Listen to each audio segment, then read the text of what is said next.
Hi everybody, welcome back to Clever Melon. Today we are covering episode 5 of our Introduction to Business series. It's only episode 5, but it feels like we've been doing this for a lot longer, like episode 20, but it's not.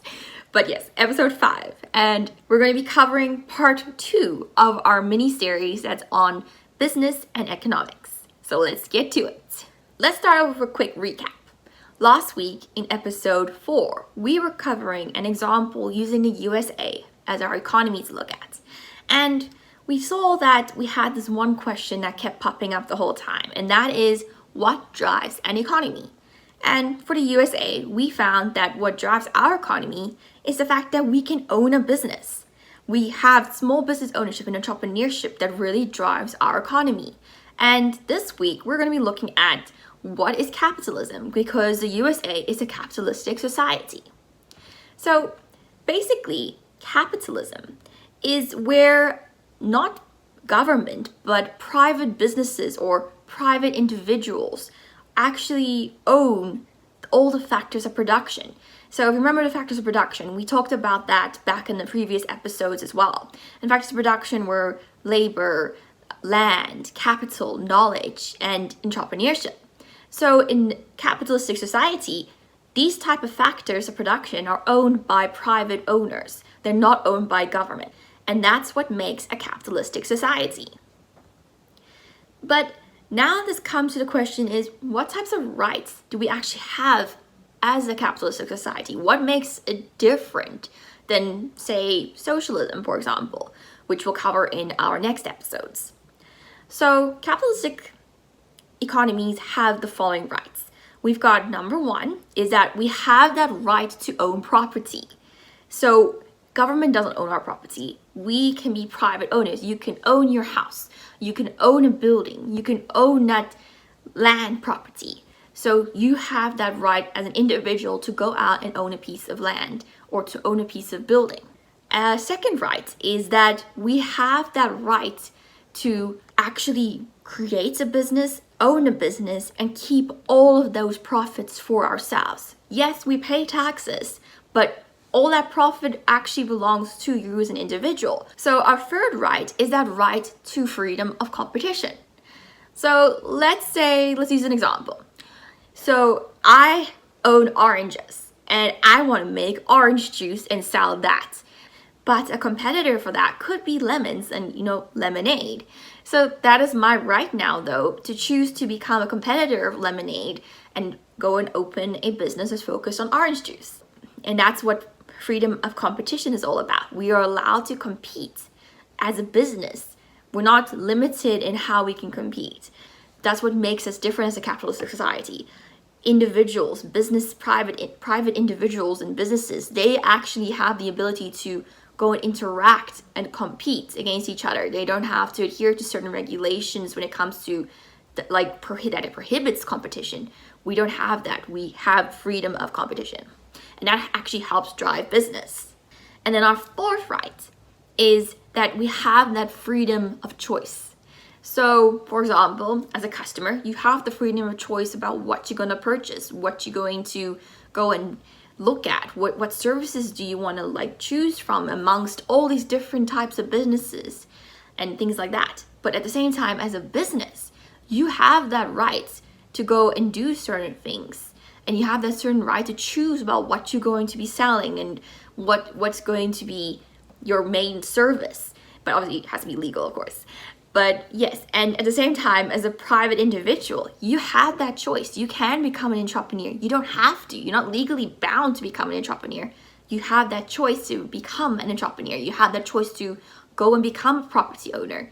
You have that choice to go and compete with other businesses. And you have that choice to become a business and collect all those profits. So that's what all of our rights are around when it comes to capitalism. And that's what actually helps drive our economy, because it's all aiding small business ownership and entrepreneurship in the end. And that leads us then to looking at what is an advantage and what is a disadvantage. So our main advantage here with capitalism is that it actually gives us that confidence to go and own a business. It gives us this confidence to go take risks and to become an entrepreneur. And that is the main advantage of capitalism. But on the disadvantage side is that it can actually lead to income inequality. So even though we might have this great advantage of being able to have that motivation to go and own a business, we also in the end are stuck with the fact that it can lead to income inequality. So now the main question is, how does a free market actually work? So we know we have these things called business, and we know we have these people called customers. And customers and businesses interact with each other. A business exists because a customer had that need or desire that needed to be met. And a business creates that need or desire, or meets that need or desire through products or services. So it kind of creates this relationship that's interconnected with each other and relies on each other in order to actually work. And that is what we call the seller-buyer relationship. When we dive into this a little bit more with business, we can say that businesses have that ability to actually decide on certain matters, such as like what product or service they're going to sell, or how much of that product or service they are going to sell, or how much they're actually going to produce of that product or service.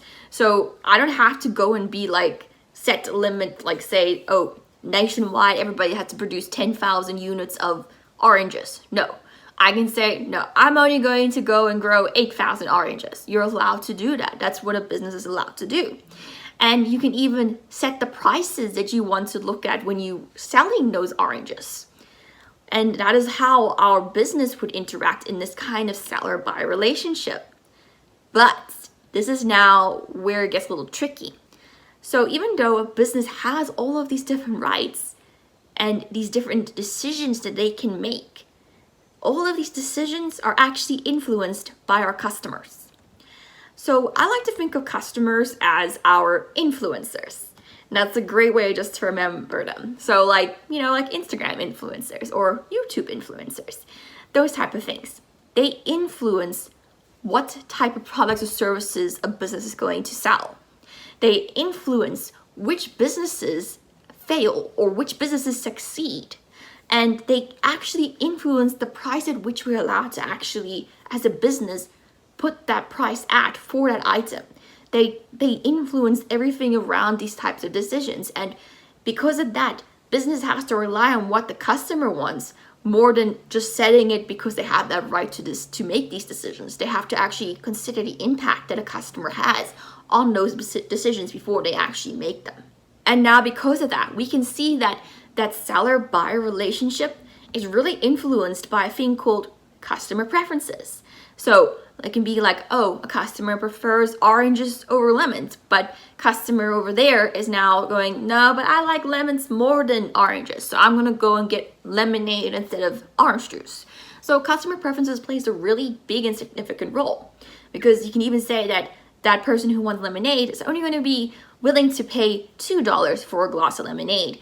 But somebody who wants to drink orange juice, they'll go and say, no, I'm willing to pay $3 for mine.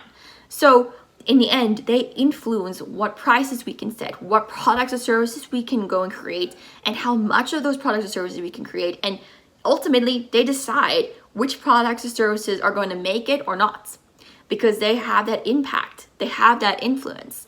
And overall, this whole seller-buyer relationship actually plays into the next set of work that we're going to be covering, and that is looking at demand and supply. And we're going to be getting into that next week. So I hope you guys are ready for our next week's session, where we're going to be looking at demand and supply, and looking at demand and supply curves, and looking at how those kinds of things would work. I also will be introducing a new little friend. Well, I guess I could introduce him now. This is my new little friend. So I need name suggestions to anybody can give them, and we'll be using him in our future videos to help explain things. So hope to see you all there next week. Thank you for joining me. I hope you have a great week ahead, and all the best. Bye.